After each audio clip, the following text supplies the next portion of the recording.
Pessoal, bem-vindos mais uma vez aqui no Varejando, da Provare, Associação dos Profissionais de Varejo do Brasil.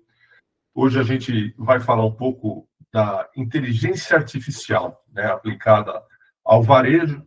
E aqui com a gente hoje a gente tem como convidados o Alexandre Arrux. Tudo bem, Ale? Tudo bem, pessoal. Boa noite. O Alexandre já participou da gente no episódio anterior. Tem uma baita de uma experiência na área de compras, na área de material de construção e está atuando hoje com consultoria, né? E o Walter, fala, Valtinho, tudo bem? Tudo bom, Maurício? Tudo bem? Tudo jóia. Jóia. O Valtinho trabalha com propaganda e marketing, publicidade, no Brasil, em diversas agências, na Sapient, na Young, na Euro, e foi para fora do país já há uns 18 anos, né? Foi para Londres, né, Walter? Isso, Londres em 2007. Isso. E depois Miami. Aí foi para Miami desde 2009 aqui. Isso, tá aí, tá na terra de Trump. Legal. Isso aí. Legal. Baita experiência internacional e vai ajudar a gente bastante. Hoje o Walter atua com a Soundcheck, que é uma spin-off da Samba Rock, né? Explica um pouquinho para nós. Sim, há 10 anos atrás eu fundei a Samba Rock, né, para ajudar as empresas, principalmente do Brasil, a expandirem para os Estados Unidos, através de marketing, e-commerce, etc. E, recentemente, foi uma evolução natural, né, a gente começou a utilizar mais e mais ferramentas de tecnologia, inteligência artificial, e acabamos gerando essa spin-off, Soundcheck, né, onde a gente desenvolve projetos de inteligência artificial integrada com o lado humano, né, é a mistura da inteligência humana com a inteligência artificial. Bem legal, bem legal. Isso é algo que tem tirado o sono de muita gente, né? A possibilidade de a gente substituir trabalhos humanos aí pela inteligência. Vamos falar isso um pouco. Para começar, Ale, eu acho que o varejo no Brasil, em comparação a outros países mais maduros, em termos de tecnologia, ele tá bem defasado ainda, né? Quer dizer, ainda tem vários steps. Se a gente pensar na grande massa, né, do varejo super pulverizado no Brasil, ainda tem muita coisa que não foi feita em termos de reposição automática, né, e mesmo em presença digital. Então, me parece, posso estar enganado, que falar de IA, pensando, não estou falando nos top retailers, né, nos top varejo, mas pensando no grosso, né, na curva B e C aí, que é a grande quantidade de varejo, parece que está um pouco fantasioso. Você concorda ou não? Eu concordo plenamente, Maurício. Eu acho que quando a gente fala de varejo no Brasil, a gente já começa a cometer um equívoco, né? As cadeias no Brasil, elas não são uniformes, né? Nós temos aí cadeias que têm um nível de evolução, de integração muito maior, por exemplo, como a cadeia de medicamentos, a cadeia de alimentos, e tem cadeias que são grandes, né? Por exemplo, o material de construção tem uma participação muito grande no PIB nacional, mas ainda é uma cadeia extremamente pulverizada e defasada. A gente acha que vai explorar um pouco mais isso na nossa conversa. A gente tem percebido até uma pouca pulverização, aliás, a pequena concentração que havia de home centers parece que começa a diluir aí com algumas redes em crise, né? Então, realmente, o comércio de bairro e o regional e material de construção é muito fortes. Mas eu acho que se a gente for fazer uma análise, se separar as grandes caixas de aplicação da inteligência artificial, eu acho que a gente pode falar de back-office, sistemas administrativos, reposição, prever demanda, etc., e front, que eu diria que é aquilo que atinge o consumidor, né? Então, o atendimento, chatbots, até como você é atingido, então, como é que o meu varejo está buscando leads, né? Então, Valtinho, o que você vê? Fala então um pouco da parte de front, a parte de marketing, e depois a gente volta com a Hulk falando um pouco do back, né? Não, com certeza. A gente tem utilizado bastante inteligência artificial desde do princípio, né, do lançamento de uma marca de varejo no mercado aqui americano, ou em qualquer lugar do mundo. Isso está sendo bem efetivo na área de pesquisa, né, pesquisa, entendimento do mercado, também na execução, também, né, no back-office, como você mesmo bem pontuou, e também no relacionamento com o consumidor, né? Então, identificar porque eu acho que a inteligência artificial ela é muito boa nisso, né? Ela pegar muita informação e ela filtrar, e ela interpretar, e ela resumir de forma digerível para a gente, né? Então, acho que até mais do que substituir um profissional, mas sim auxiliar o trabalho desse profissional para que ele tenha superpoderes, né? Para poder fazer muito mais trabalho do que ele conseguiria na mesma quantidade de horas. É verdade. Eu na minha consultoria hoje, a gente fala muito, lógico, né, da captura de clientes, o e-commerce, canais digitais, mas tem um coração desse negócio que é o CRM, que no Brasil é muito incipiente, e poucas empresas olham de forma séria e com a importância que isso tem. Eu consigo lembrar, por exemplo, do programa Mais do Pão de Açúcar, que é um bom exemplo, mas fora esses, eu como consumidor, eu não vejo o varejo, não vejo o varejista tratar o consumidor como um. Ele quer tratar sempre com comida de massa, né? Então, encartes, né, Aruki? Jornal, revista, rádio, TV. E no online, parece que tem muita rede que tenta replicar isso, que fala, bom, vou colocar o encarte no digital. Não tem nada a ver, né? O grande ouro, a grande riqueza desse negócio é poder tratar um por um. Como é que você trata isso? O CLM usando ferramentas de inteligência artificial, sem dúvida, né, Walter? Exato, e também a automação, né, os workflows, né, interativos que integram as diversas mídias, né, então, desde você interpretar o consumidor, né, o perfil dele, o que ele já comprou, identificar, utilizar a inteligência artificial para isso, para enviar um e-mail com conteúdo correto, né, na hora certa, no momento em que ele está precisando daquele produto novamente, então, tudo isso é muito importante, e como você falou, atendimento ao consumidor é fantástico, evoluiu demais. Hoje mesmo a gente consegue desenvolver bots de atendimento por telefone, onde você conversa com o robô como se você estivesse conversando com uma pessoa, não tem delay, e ele entende o que você está respondendo e ele continua a conversa, e não é aquela conversa que a gente está acostumado de atendimento, você fica esperando 5 segundos na linha, ele fala uma frase que não tem nada a ver com o que você falou, então é um negócio muito mais evoluído hoje, chega a ser impressionante, né? Hulk, você teve experiência em loja, eu também tive, fui gerente, diretor de loja, mas comecei a carreira como trainee de loja, e eu tenho a impressão que a gestão da loja, no que se refere a fluxo de clientes, interpretação da jornada, tal, ela ainda é muito incipiente, né, no Brasil. Você quer dizer, a gente continua ainda operando como operava nos anos 80, é isso ou não? O Brasil realmente um caso a ser estudado, né? O consumidor se digitalizou antes das empresas, né? Em muitos segmentos do varejo, o consumidor fica desesperado com a experiência que a gente oferece para ele, porque ele está muito mais digital, ele tá em outra prateleira, né? Mas eu vejo assim, como eu comentei no início, a questão de falar de um varejo no Brasil único, né, ou pelo menos homogêneo, que pudesse estar compartilhando experiências e entregas digitais, isso não existe, né? A minha leitura é de que é a maturidade das cadeias, né? Eu vejo a maturidade do farma e do alimentar ajudou muito a romper a questão da governança de dados lá atrás. Isso nós já estamos falando de 20, 30 anos, né?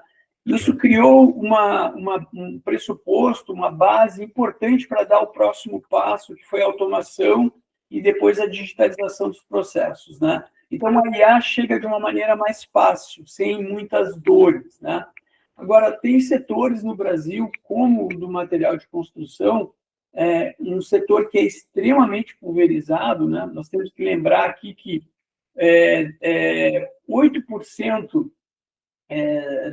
as empresas que representam vendas acima de 200 milhões de reais por ano, né, são 8% do mercado, né? A grande maioria do sell-out do material de construção está espalhado em milhares de pequenas empresas, né? Essas empresas ainda têm um dever de casa de fazer a governança de dados, né? Então, eu entendo que sem uma governança de dados, é praticamente impossível você aplicar uma gestão ou ferramentas de IA e ter resultados satisfatórios, com ROI positivo, né?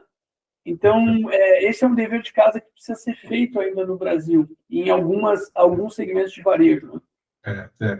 E você, engraçado, você falando desses 8, 9% de grandes empresas e o resto, médias e pequenas, a gente vê oportunidade de tecnologias aplicadas ao negócio, né? Então, por exemplo, o cross-docking, que no Brasil é quase zero, o dropshipping, né? Ou seja, o pequeno e o médio poderia se apoiar muito mais no estoque da indústria, e a indústria, por previsão, melhorar a sua produção, melhorar o seu giro de estoque, mas nada disso se conecta, né? Porque quando você não tem digitalização no ponto de venda, tudo vai por água abaixo, né? Então, certamente tem muita riqueza, tem muita oportunidade nessa seara, né? Eu vejo, inclusive, um dever de casa dos fornecedores dessas cadeias mais atrasadas. Né? É quase que imperativo que os fornecedores, os fabricantes, deem um passo importante para profissionalizar a gestão, a governança de dados e o intercâmbio de dados para poder se dar o próximo passo à frente de maneira mais tranquila e mais eficiente para toda a cadeia. Né? Isso já foi superado no farma e no varejo alimentar há muito tempo, né? Mas tem outras cadeias que estão ainda muito atrasadas. Talvez os distribuidores, é uma coisa que eu tenho feito uma reflexão grande, os distribuidores de algumas cadeias de varejo têm uma oportunidade muito grande de gerar valor para si, não ser meros distribuidores de produto, ter só o aspecto logístico, onde as margens são mais apertadas. Talvez aí, dada a pulverização de alguns mercados, os distribuidores poderiam criar hipóteses de negócio para gerar valor e entrar na questão de governança de dados e tecnologia. Né? Tem razão. Estou lembrando, estamos falando de Arcon, Tambasa, Martins. O caso do Martins aqui no Triângulo Mineiro, de onde eu estou falando, inclusive, eu sou residente aqui do Triângulo hoje, um parênteses, o Triângulo Mineiro tem se candidatado a ser um polo de inteligência de dados aqui no Brasil e tem feito vários eventos e feito investimentos e atraído empresas para isso. O Martins aqui é um caso exemplar, né?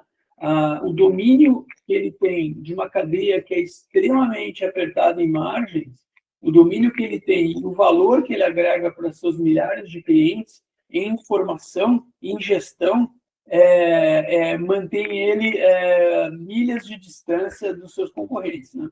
É verdade, tem razão, sim. O primo, o Walter eu chamo ele de primo porque a gente tem relação familiar. A gente, olhando para o varejo americano, a gente vê alguns players importantes, na Amazon, a Walmart, né? E eu acho que esses caras foram sponsors no mercado americano, ou seja, quem empurrou ADI, RFID, esse tipo de coisa, foram esses caras. E o que o Arruc está falando é que aqui não vai ser por esse caminho, porque é muito pulverizado, né? Como é que você vê o varejo nos Estados Unidos? É isso que eu estou falando ou tem pulverização também?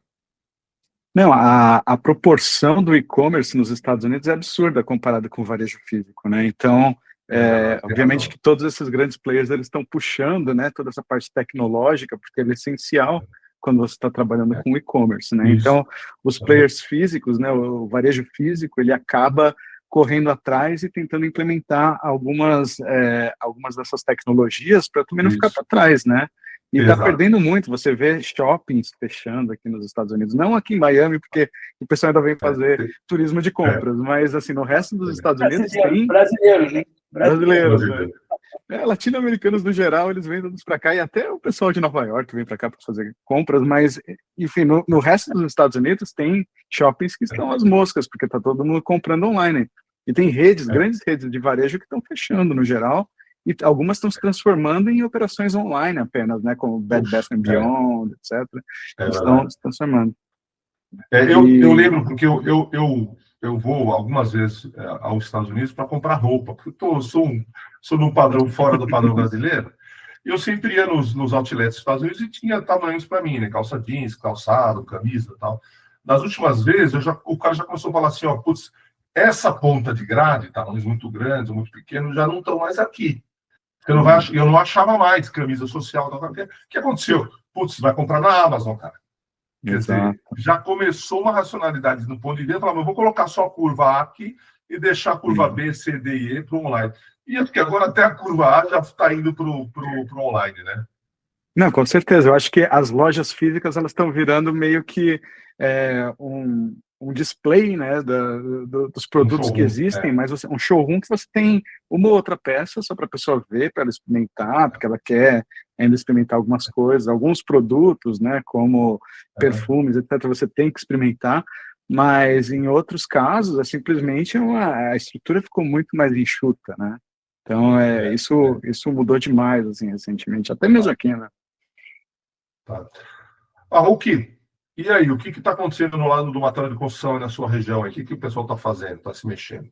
Olha, o material de construção especificamente, ele está a cadeia toda está sofrendo, convivendo com um modelo que está diminuindo e desaparecendo, que foi importante há 20 anos, que foi o modelo dos home centers, que são as grandes superfícies com uma quantidade de estoque importante, com uma cauda longa importante. Esse modelo ele se comprovou ineficiente demais para a realidade de custos operacionais no Brasil. Quem tem ocupado um pedaço desse mercado de forma crescente são os atacarejos de material de construção, com aplicação de tecnologia, e aí a tecnologia é gestão de estoque puro, porque a regra é muito estoque no salão de venda à disposição do cliente com preço competitivo, então o ganho é no giro, então é tecnologia pura. Então nós temos o caso da Obra Max e outras redes nacionais que estão investindo nesse modelo, né? Mas o que sobra, e aí eu vejo uma grande oportunidade, são os milhares de pequenos varejistas de bairro que estão mais próximos do cliente fisicamente, né? A gente tem que entender também que, especificamente no material de construção, a experiência digital do cliente ela é parte da experiência total de compras. Alguns materiais não são possíveis ainda de terem a sua experiência 100% feita pelo digital, né? Seja pelo aspecto logístico da entrega, seja pelo aspecto da especificidade técnica, né? E da cauda longa. Então, a visita ao ponto de venda, por enquanto, que é a recomendação junto a um vendedor especializado, ela ainda é necessária, né? Mas eu vejo que aí há uma oportunidade muito grande de usar o digital para melhorar essa experiência, né? Mas antes, volto a lembrar, essas empresas precisam encerrar uma deficiência passada, que é a governança de dados. Sem governança de dados, não dá para investir em cauda longa, não dá para investir em cobertura de estoque, mesmo porque essas empresas são pouco capitalizadas, né? E a gente sabe que o custo do dinheiro no Brasil ele é um fator importante que deve ser considerado, então não tem margem para errar muito. Então, eu diria que o desafio específico no material de construção é esse, né? Queria adicionar também, nesse ponto, Hulk, que sobre a governança de dados, é que tem algo muito interessante na inteligência artificial, que o resultado que ela vai te dar é proporcional à qualidade do input que você põe, né? Então, se você coloca boas informações, você tem um bom resultado no final. Você chega no chat GPT lá e escreve qualquer baboseira, ele vai te dar qualquer baboseira no final. Se você entende da engenharia, do prompt, escreve o negócio exatamente da forma como tem que ser escrito, você tem uma ferramenta super poderosa. Eu acho que é a mesma coisa com a estruturação, né, dessas operações de varejo, quando elas passam a se digitalizar e elas têm todos esses dados de clientes, dados de compras, momentos de compra, etc., traz essa informação rica, né, da experiência do consumidor no varejo, aí você consegue, né, trabalhar essa informação e trazer muito mais resultados relevantes, né, para a experiência de compra lá na frente. É um caminho que não tem atalhos, né? É fazer o simples bem feito, inclusive na tecnologia, né? A gente tem aqui no estado de São Paulo, a gente tem o evento já de alguns anos, acho que de algumas décadas, aí da nota fiscal paulista, né? Então, se começou a coletar o CPF dos clientes na frente de caixa, no cupom fiscal, né? Eu arrisco dizer que 90% das empresas não fez nada com isso. Então, continua sem saber quem você é. O Farma é uma grande diferença, né? O Farma já puxa o teu CPF, até é irritante que eles tenham teu CPF no balcão, mas é que eu falo, o pessoal, em sua maioria, os varejistas, continuam apostando na peneira grande, né? Ou seja, vou pegar quem passa na rua, quer dizer, o encarte, pô, no interior tem carro de som ainda, cara, pra você ter uma ideia, né? O pessoal faz a propaganda com carro de som na rua, né? Não tem nada contra isso, mas... Impresso, outdoor... eu não tenho nada contra, mas eu consigo fazer eu fui um dos primeiros pilotos do e-commerce no Home Center, né, lá na CIC Casa de Construção, em 2006 e tal. Só a CIC tinha um e-commerce, um Home Center com e-commerce no ar, né? E a gente fazia uma coisa muito simples, a gente falava assim, ó, vamos vender muita caixa d'água, né? Mas por que caixa d'água? Caixa d'água, aquela forte leve e tal. Porque uma obra começa com a caixa d'água no Brasil. E a gente aprendeu que depois da caixa d'água vinha o básico, depois vinha tinta, vinha, sei lá, esquadria, depois vinha louças. Então a gente conseguia mensurar qual seria a jornada daquele cliente e a gente tentava perseguir isso através das ferramentas digitais. Vou dizer que hoje, pouquíssima gente faz isso. Aí você comprou uma esquadria de alumínio, portas e janelas, na outra semana entra em promoção, os caras te mandam uma oferta de quinzeira da esquadria. Você fica louco da vida, mas eu acabei de comprar, paguei preço cheio, né? Então, ainda é vida de massa, quer dizer, tem aí uma baita de uma lição de criar os programas de fidelidade, que o Brasil está ainda... Você começa uma obra e você termina, você vai gastar 50 mil reais, 80 mil reais na construção, né? Na compra de material, e ninguém te dá nada, não te dá pontos, não te dá cashback, não dá nada, né? A maioria não dá nada. Então, e aí você fica pulando de cliente, de concorrente, porque você não vê vantagem nisso. Então, a gente fala da inteligência artificial, acho que para alguns poucos players isso está sendo muito utilizado. Os players internacionais estão matando com pau aqui, então a gente ouve situações, por exemplo, que já está no navio, algo que eu ainda não comprei. Então, acho que é uma de China, né? Então, os caras vieram, os AliExpress, etc., os Shine, não sei o quê. Então, ele começa a fazer análise com inteligência artificial de dados e fala, ó, já sei que eu vou ter que mandar um tal produto, então o que eu não comprei ainda já está no navio. Isso é o que eles falam. Então, a gente tem que correr. Se a gente não quiser ser dominado, se o varejo não quiser ser atropelado, tem que percorrer esse caminho, não vai ser opcional daqui para frente, né? É isso aí. Eu queria falar uma coisa específica para o material de construção também, que me ocorreu agora. Existe um fenômeno aqui no Brasil que são as redes associativas, né?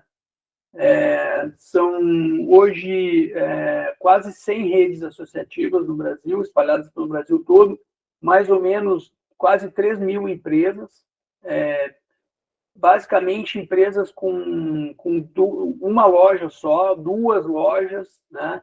Redes que faturam aí uma grandeza de 800 a 1 milhão de reais por ano. Então, realmente extremamente pulverizado e talvez é uma forma de prestadores de serviço tecnológico, de informação, de acessar e desenvolver um produto amigável e acessível para esses empresários e realmente desenvolver um case de negócio, né? Através das redes associativas, do que sair batendo porta a porta, né?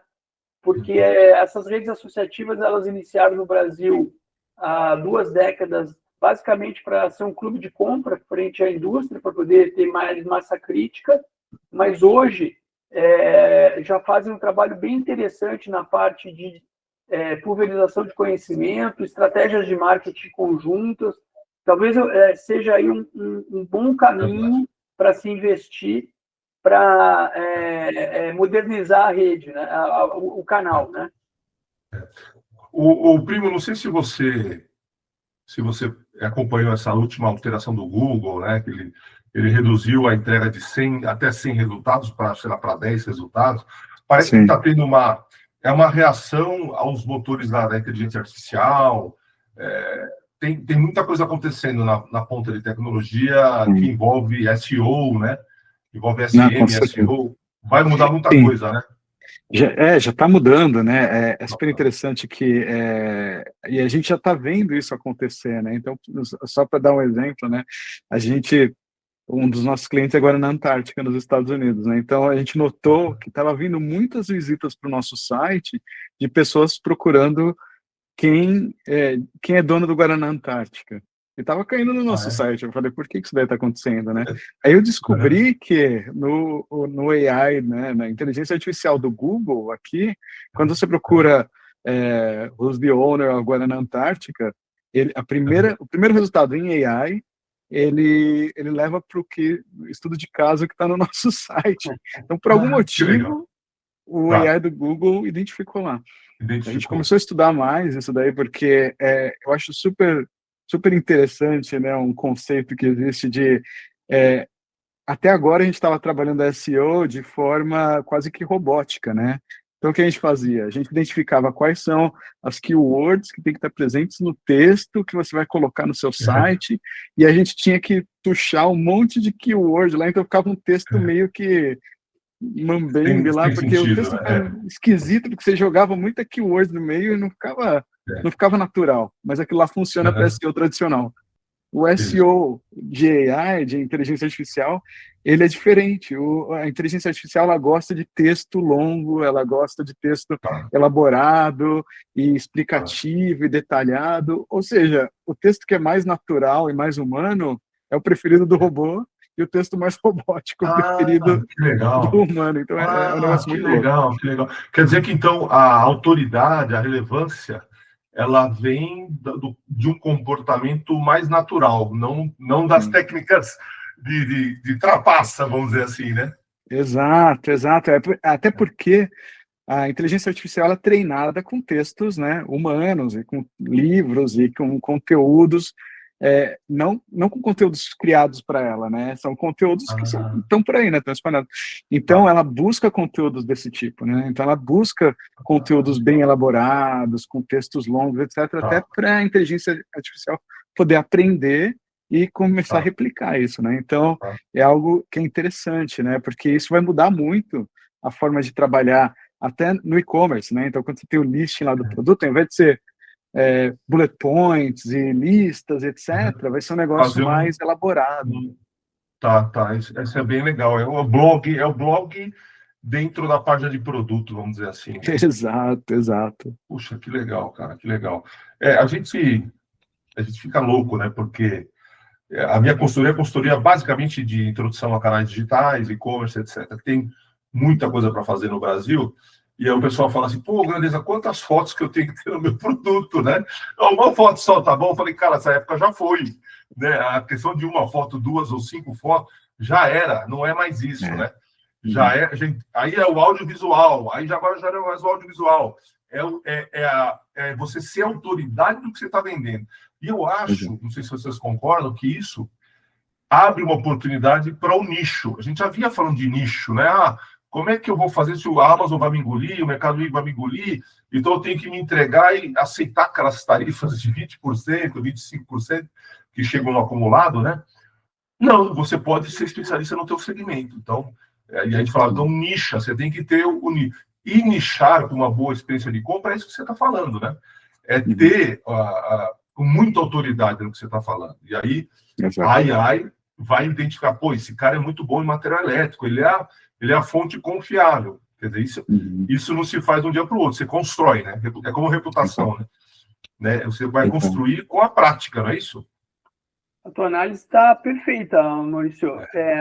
Só que se a gente vai para a realidade ainda, por exemplo, se você pegar uma dessas associações aí que tenham 30, 40 empresas, né, no interior aqui do estado do Paraná, por exemplo, você vai encontrar que a maioria não tem cadastro de produto uniformizado ainda, né?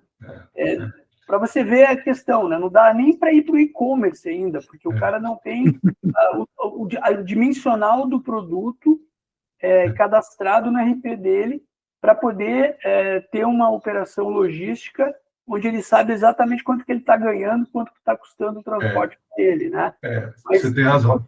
Então, assim, mas eu vejo assim, uma grande oportunidade para os profissionais que atuam, seriam como um squad de mestres aí para ajudar essas cadeias mais atrasadas a ganhar velocidade, mas é um trabalho, acho que tem muito trabalho pela frente, mas é um trabalho de missionário, que precisa ser feito, né? Ele precisa ser feito. Hoje, especificamente no material de construção, o que eu converso muito com a indústria tem muito medo, né, muito receio de que a concentração acelere dentro da cadeia, por exemplo, com o modelo de atacarejo, onde a geração de valor ela é muito pequena, porque ela é puramente transacional, física de preço, né? Isso pode causar um problema enorme para os fabricantes, né? Então, eu tenho procurado bastante as empresas que eu lidei aí por 30 anos, vocês têm que destinar um recurso importante para profissionalizar a cadeia, senão vai todo mundo naufragar lá na frente. Né? É verdade. Acho que a gente viu o movimento no alimentar, né? Com inicialmente os secos e molhados, as quitandas, as lojas de bairro, né? As mercearias, e depois virou um supermercado, depois virou o hipermercado, aí virou o atacarejo, que está matando o hipermercado. Então, interessante essa escala. Está sumindo o hiper, ficando o atacarejo com grandes volumes e praticamente sem serviço, e uma volta ao cara do bairro, ao cara regional, que, em tese, conhece um pouco melhor a demanda, os costumes, em tese, conhece um pouco mais o cliente. Isso no alimentar está acontecendo agora, né? E acho que no material de construção deve acontecer também, né, Ruki? A diferença é que esse pequeno ele está bem mais digitalizado no alimentar do que... Exato. Acho que aqui nos Estados Unidos a gente tem visto isso também, né? Porque você tem as grandes redes, né? Como Home Depot, Lowe's, etc., que são esses gigantescos, mas o americano tem a cultura de do it yourself, né? Então o americano vai lá, fala, vou comprar uma furadeira, vou comprar não sei o que lá, vou comprar serra e vou construir um negócio na minha casa. Mas aí, recentemente, a gente está vendo um crescimento muito grande dessas lojas, são grandes redes, né, também, como a Ace, por exemplo, que são lojas pequenas. E o pessoal vai lá porque quando você chega numa Ace, você não entra num galpão gigante que você fala, caramba, para onde que eu vou? Eu não sei o que fazer, não sei onde encontrar nada. Você entra na Ace, os caras já te recebem na porta e falam, o que você está buscando? Ah, preciso de um parafuso desse tipo. Aí o cara vai lá, te leva lá, te explica, esse daqui que você tem que comprar. Eu preciso fazer tal coisa. Olha a foto do meu, né, da minha privada que está com problema. Aí o cara fala, você precisa dessa peça aqui, não sei o quê. Então, ele te dá aquele serviço customizado, né, aquele atendimento preferencial de alguém que entende do assunto, para uma pessoa que está lá e está fazendo por hobby, ou está fazendo para a própria casa e tal. Mas isso está crescendo muito aqui, né? Bacana. Então, pessoal, vamos falar agora um pouco dos receios das pessoas, né? Humano por robôs, o que vai impactar no mercado de trabalho, enfim, né? O que é a realidade e como é que a gente pode se defender com relação a isso, Walter? Bom, hoje a gente tem visto, assim, quando você vê os gráficos, né, da evolução do trabalho com a chegada da inteligência artificial, a gente nota que os trabalhos mais braçais, né, os trabalhos mais básicos, assim, eles estão sendo substituídos por máquinas, né? Então, hoje, você tem realmente as cabeças pensantes, né, que continuam trabalhando, mas você vê que, tipo, a quantidade de estagiários, a quantidade de pessoas mais júniores está reduzindo, né, dentro das agências, dentro das estruturas de marketing, etc. E a gente nota que muito do trabalho braçal que a gente fazia está sendo substituído por essas inteligências artificiais, né? Então a gente está utilizando muitas dessas plataformas para ajudar, né, para acelerar o trabalho.